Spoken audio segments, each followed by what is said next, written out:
오늘은 복음을 전파한 제자들, 이런 제목으로 여러분과 은혜를 나누고자 합니다. 이 마가복음 16장에 보면은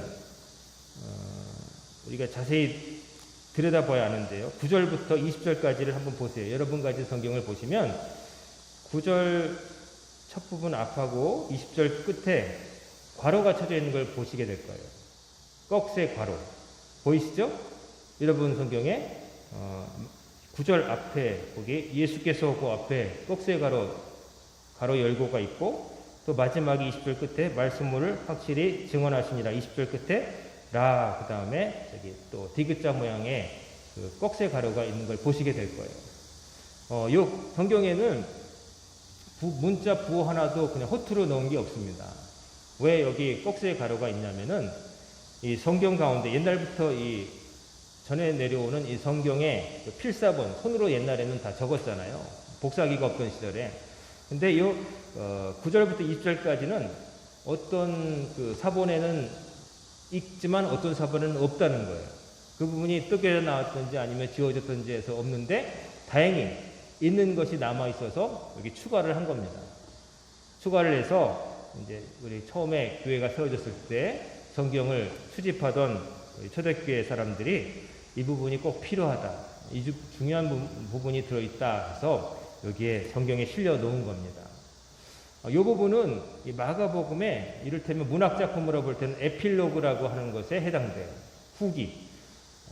어떤 중요한 이야기 본 메인 스토리 앞에서 처음 얘기를 좀 설명해주는 그 얘기를 프롤로그라고 해서 미리 좀 이렇게 들어간다면, 에필로그는 이 얘기가 다 끝난 다음에 그 뒤에 벌어진 후일담, 그 다음에 이어지는 이야기라고 할 수 있는데, 이 부분에 중요한 부분이 있기 때문에 초대교회 성도들이 이 부분을 빼뜨리지 않고 가로로 넣어서 집어넣은 겁니다. 그래서 여러분들이 어디 다니셔서 누가 이거 왜 괄호가 있어요 하고 물으시면 여러분 당황하지 마시고, 이것이 이 부분이 있는 사본이 있고 없는 사본이 있지만 중요한 부분이기 때문에 넣어서 이 부분이 그런 의미를 담고 있다 해서 넣은 부호다, 여러분이 그렇게 말씀하셔도 되고 여러분이 아셔도 되겠습니다. 자, 그러면 요 에필로그 부분, 요 오늘 읽어드린 이 부분 앞에는 무슨 내용이 있냐면은 예수님의 부활 사건을 목도한 막달라 마리아 이야기가 들어있어요. 이 막달라 마리아는 성경에 7 귀신이 붙어 있다가 예수님이 쫓아내준 그런 사람으로 기록되어 있어요. 귀신이 한 마리도 아니고 7마리가 붙어 있었다는 거예요. 그러니 그 삶이 어떠했을까 하는 짐작이 되시죠? 정상적인 생활은 당연히 불가능하고, 막 광인, 미친 사람처럼 이상한 말하고, 뭐 구체적으로 묘사는 안 돼 있지만 뭐 이상한 것을 먹기도 할 수도 있고, 몸에 자해를 할 수도 있고, 막 횡설수설하면서 그럴 수도 있겠죠. 여인으로서 7 귀신 붙었으면 뭐 미래가 다 캄캄하다라고 말할 수 있는 사람이었겠죠. 근데 예수님을 만나서 그 귀신이 떨어져 나가고 예수님을 따르면서 섬기는 사람이 되었다는 거죠. 그래서 예수님 만나서 삶이 바뀐 사람이에요. 근데 예수님께서 돌아가셨을 때 이 막달라 마리아가 다른 여인들과 더불어서 무덤에 찾아갔어요. 그래서 다른 남자 제자들은 엄두도 못하는 일을 하는 거죠. 이 여인들은 뭘 하려고 했냐면 예수님의 시신에다가 향품을 발라드리려고 했어요. 사람이 세상을 떠나면 장례 풍습상 그 시신에다가 향품을 바르게 돼 있거든요. 근데 예수님은 죄수의 신분으로 돌아가셨기 때문에 그런 일반적인 과정을 거치지 못하고, 아리마대 요셉이 그래도 자기가 쓰려고 했던 무덤을 내놓는 바람에 그 돌무덤에, 한 번도 쓰지 않은 무덤에 안치가 되신 거예요. 그런데 누구도 돌보지 않는 그 무덤에 이 여인들이 찾아간 거예요. 안식일 새벽에. 안식일 끝날 토요일 저녁 무렵에 향품을 사가지고, 안식일 동안에는 유대인들이 아무것도 사거나 팔지도 않잖아요. 그러니까 안식일이 끝날 토요일 저녁 무렵에 아마 향품을 어디 구해가지고 찾아가면서 걱정을 하죠. 이 무덤이 닦여져 있으면 우리 헛수고하는 건데 어떡하지? 이런 걱정으로 갔더니 웬걸 누군가 무덤 문을 이렇게 열어놓은 거예요. 열어놔가지고 놀란 가운데 떨린 마음으로, 이제 뭐 무섭잖아요. 여자들이 어스름 새벽에 무덤에 들어간다는 것이.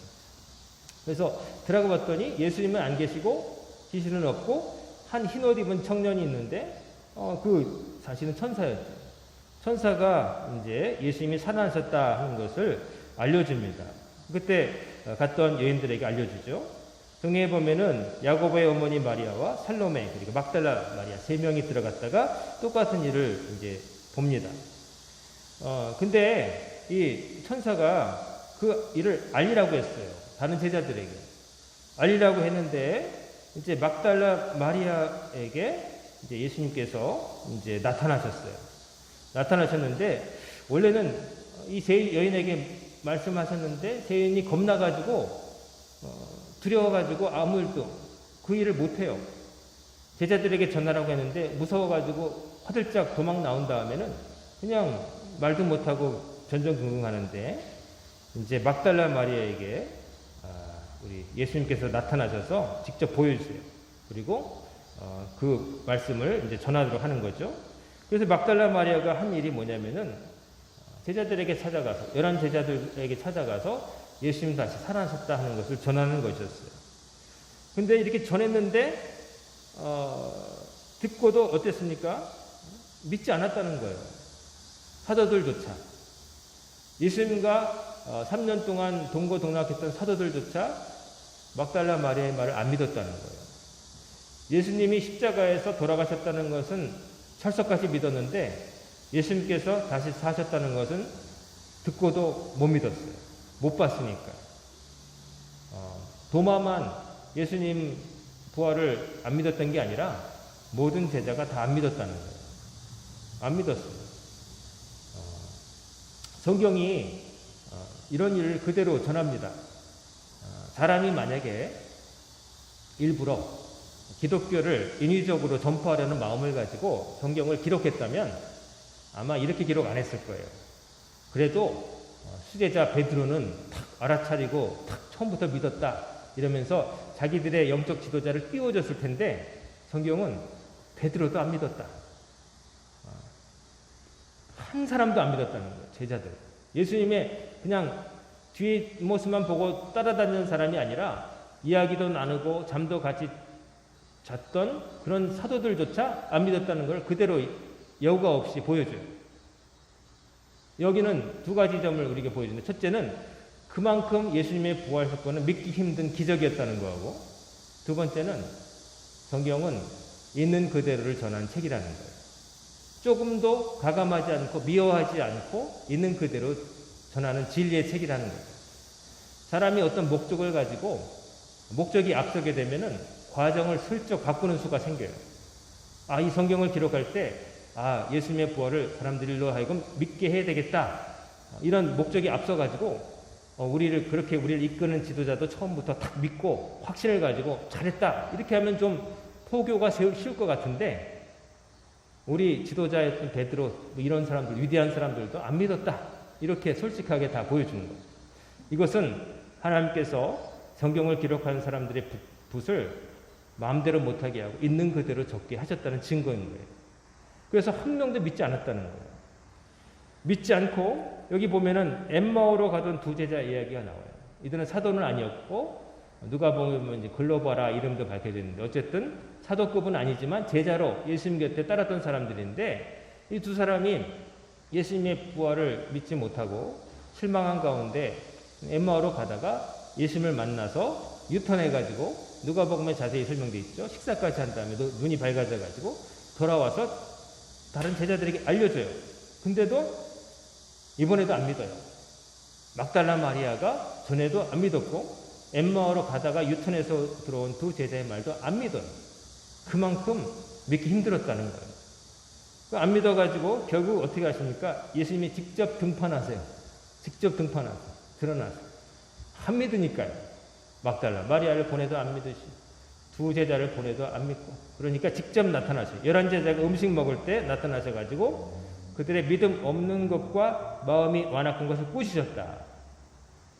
믿음이 없고 완악하다, 고집세다는 거예요. 이렇게 두 차례나 예수님 다시 살아나셨다라는 말을 듣게 되면은 그래도 뭔가 마음이 좀 변해서 어떻게 된 일이지? 하면서 마음이 좀 변해야 되는데 말도 안 된다라고 생각했다는 거죠. 그만큼 예수님의 부활 사건은 믿기 힘들었다는 것이죠. 하지만 하나님께서는 이루신 거예요. 자, 예수님이 직접 나타나셔서 당신께서 살아나셨음을 직접 보여주셨어요. 그제서야 사도들도, 11제자들, 사도들도 믿은 거예요. 11사도인 것은 바론 유다는 죽고 없으니까 11명이잖아요. 자, 그래서 11명이 이제 믿음 없다는 거하고 완악하다는 걸 꾸짖으셨는데 그냥 그렇게 하고 끝나신 게 아니라 한 가지 사명을 맡기시는 거예요. 야, 이렇게 믿음도 없냐? 너희들 왜 이렇게 고집세냐? 라고 꾸짖기는 하셨지만 그러나 그들을 버리지 아니하시고 너희들이 할 일이 있다 이후로 뭐냐면은 그게 바로 15절에 있는 말씀이에요. 너희는 온 천하에 다니며 만민에게 복음을 전파하라. 예수님께서 이 땅에 남기신 지상명령이 여기 기록되어 있어요. 제자들에게 너희는 온 천하에 다니며 만민에게 복음을 전파하라. 온 천하에 다니며 만민에게 복음을 전파하라. 여러분, 우리 광양교회도 그렇고 한국에 있는 교회들이 많잖아요. 교회가 진짜 밤에 보면은 붉은 십자가가 건물마다 있을 정도로 많은데 그 교회들이 어떻게 해서 생겨났을까요?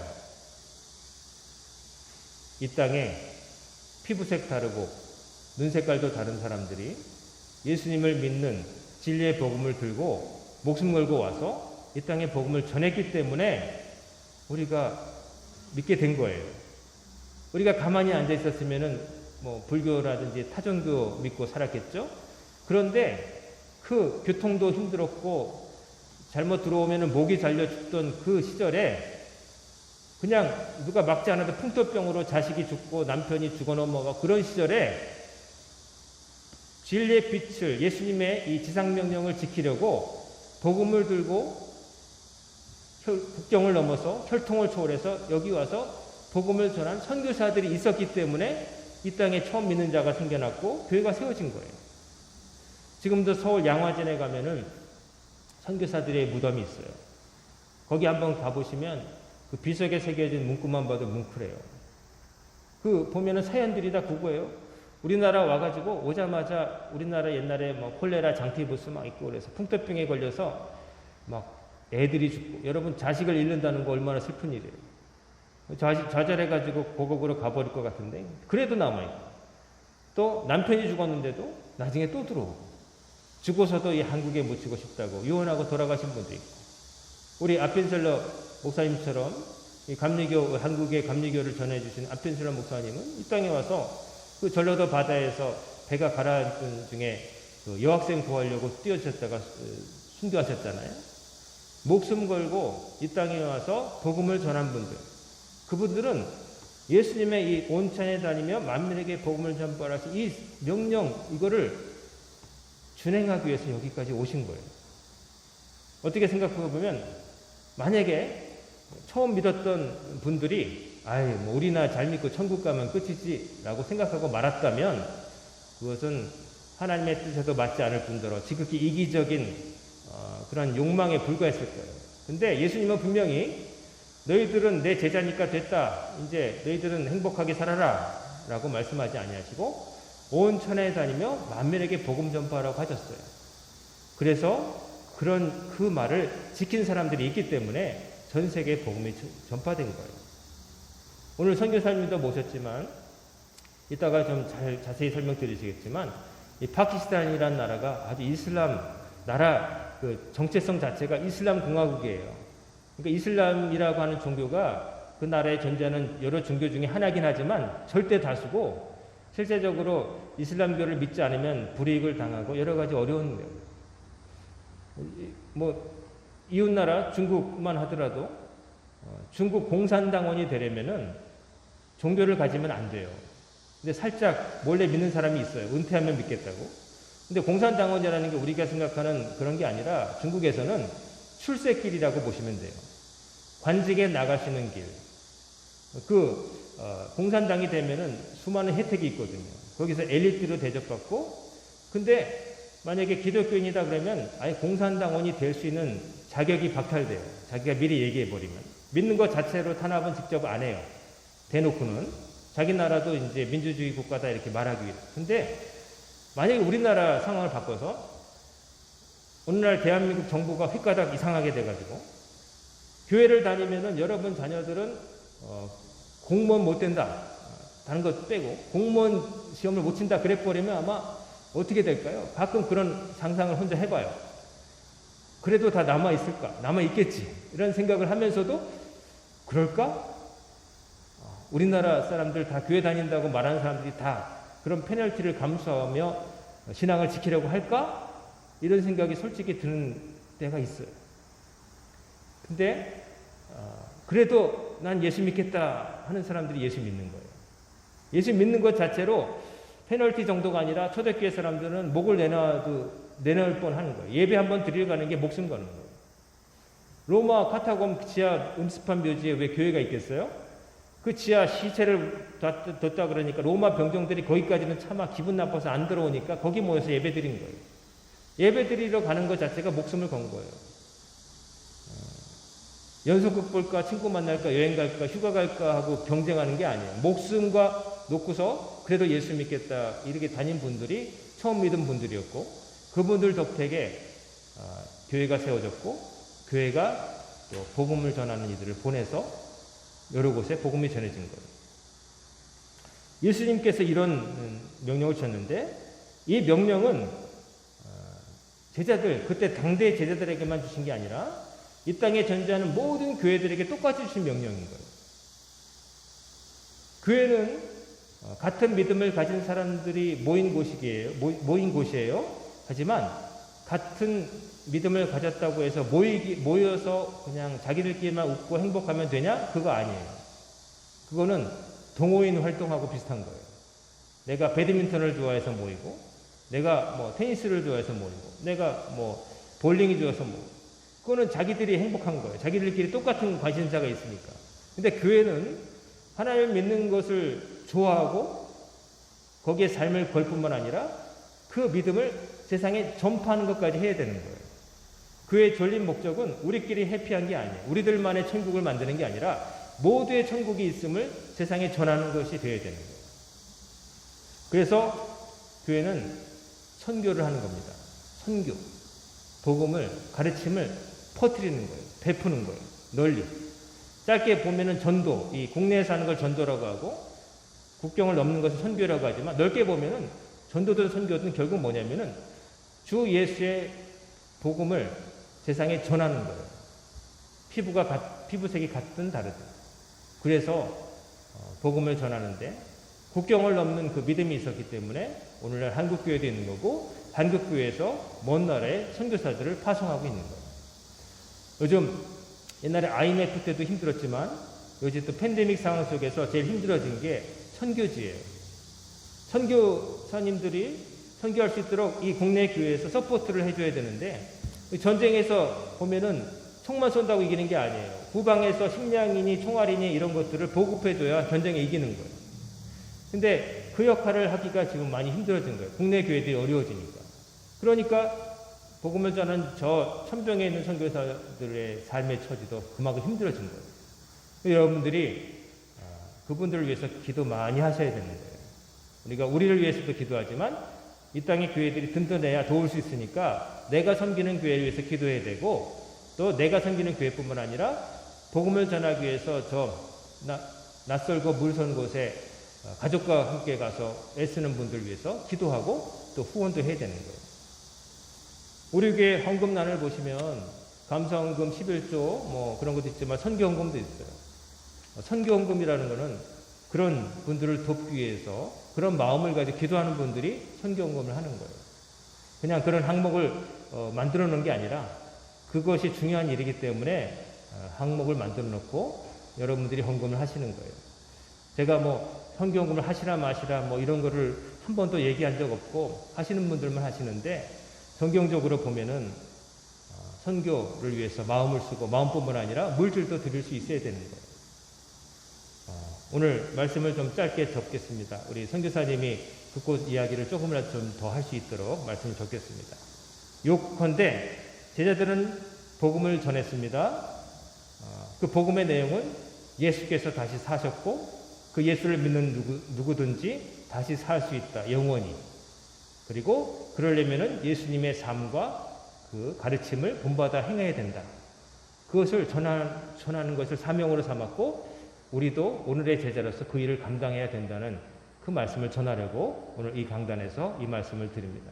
바라기는 우리 광연교회와 우리 성도들 모두가 이 초대교회 제자들처럼 온 찬에 다니며 만민에게 복음을 전파하는 일에 늘 동참하고 기도하고 또 가까운 곳에서 복음을 전하면서 하시는 여러분과 우리 교회 되기를 주의 이름으로 축원합니다. 아멘. 기도하겠습니다.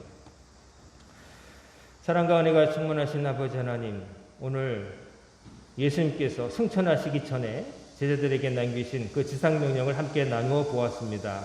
하나님, 온 찬에 다니며 만민에게 복음 전파하는 것이 하나님의 뜻일진데 저희들이 그것을 잊지 않게 하시고 그것에 동참하게 하시고 그 일을 감당하는 이들을 기도로서 물질로서 돕는 우리 광연교회와 성도들이 되게 하여 주시옵소서. 오늘부터 시작된 한 주간도 하나님께 맡깁니다.